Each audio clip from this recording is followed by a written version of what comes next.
Le dépistage de cancer de la peau consiste à regarder, observer quelque chose qui pourrait poser de problème au niveau dermatologique.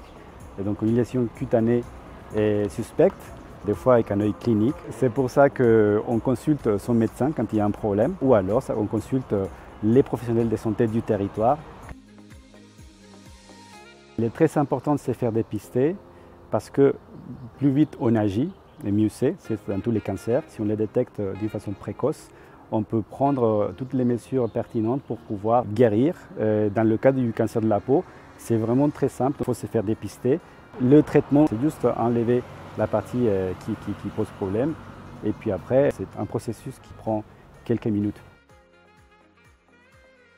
On a plusieurs outils pour se faire dépister. Nos propres yeux. On peut faire recours aux professionnels de santé du territoire, et notamment des infirmières avec lesquelles on est en discussion déjà. Ils peuvent vous aiguiller vers un spécialiste. On peut se faire dépister aussi avec son médecin traitant, évidemment. Ils connaissent bien vos antécédents, ils peuvent vous donner beaucoup plus d'indications et ils peuvent aussi faire la téléexpertise avec le dermatologue. Mais aussi, on peut se faire dépister n'importe où, maintenant avec ce système de cabinet mobile de télémédecine, même dans le parking de son entreprise, de son lieu de travail. On peut avoir un service de dépistage avec une infirmière formée et qui suit un protocole précis. Et c'est une initiative, par exemple celle-ci, de la communauté de communes de Val-de-Fensch qui mène une campagne de dépistage pour ses habitants. Et du coup, les communautés d'agglomération peuvent proposer aussi ce service clé en main grâce au cabinet mobile de télémédecine.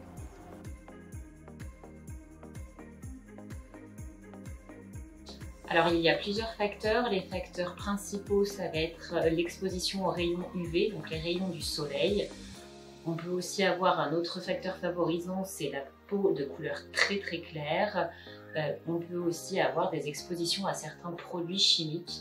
L'arsenic par exemple, si on est exposé par notre travail ou par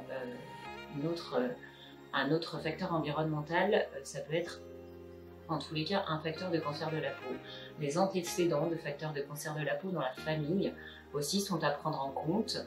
Certains éléments peuvent favoriser des cancers de la peau, notamment l'exposition à des rayons UV comme les lampes solaires ou les lampes de bronzage par exemple.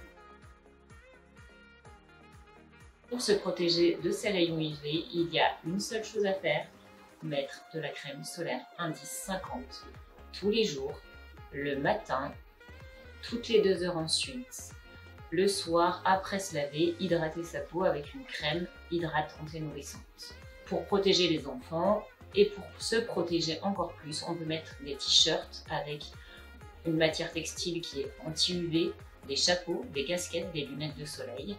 Et on peut aussi se protéger des rayons UVB, donc des rayons des écrans de télévision, de smartphones et des ordinateurs. Il existe maintenant des crèmes qui sont aussi protégeantes contre les rayons UVB ou des lunettes. Il faut absolument mettre de la crème solaire tous les jours, tous les jours.